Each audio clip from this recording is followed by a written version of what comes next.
Magandang umaga Pilipinas, narito na po ang magiging lagay ng panahon ngayong araw ng Wednesday, 13 May 2026. Base po sa ating synoptic situation, yung isang LPA na nasa labas ng ating Philippine Area of Responsibility ay tuluyan ng nag-dissipate kahapon ng gabi ng 2000. Samantala, itong si formerly Kaloy ay huling namataan sa layo ng 495 kilometers east of Virac, Catanduanes. Ito ay mananatiling low pressure area at posibleng itong mag-dissipate sa araw ng Friday o Saturday. Samantala, localized thunderstorms ang makakaapekto sa buong bansa. Dulot nga ng localized thunderstorms sa Luzon, sa Visayas at Mindanao ay makakaranas ng bahagyang maulap hanggang sa maulap na papawirin na may pulupulong pag-ulan, pagkidlat at pagkulog.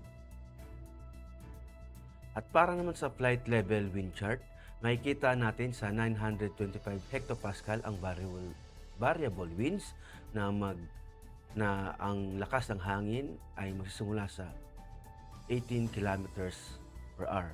Ganun din sa 850 hectopascal, variable winds din ang makakapekto sa buong bansa at hanggang 18 kilometers per hour ang lakas nito.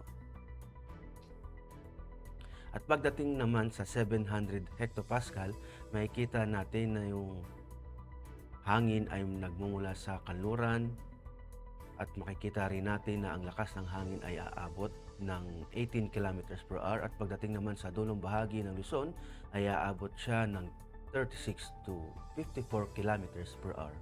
At pagdating naman sa 500 hectopascal, makikita natin na merong isang anticyclonic dito at aabot ito ng hanggang lakas ng hangin ng 18 kilometers per hour. At pagdating naman sa dulong bahagi ng Luzon, ang lakas ng hangin ay aabot ng 36 to 54 kilometers per hour.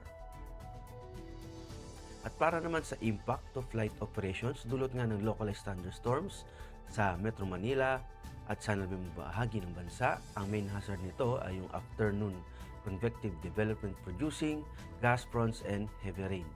Ang impact nito sa rotary, downburst, strong gust and reduced visibility, significant hazard, avoid mga flight in seabees activities. Sa fixed wing naman, severe turbulence and wind shear likely during arrival or departure phases. Aircraft may experience temporary delays or require diversion.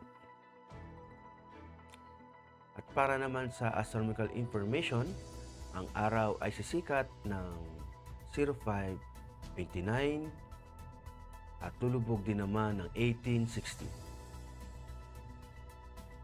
Sa moon illumination naman, meron tayong 16%. At para manatiling updated sa lagay at pagtayo ng panahon, i-follow lamang ang Air Force Weather Center sa mga social media accounts.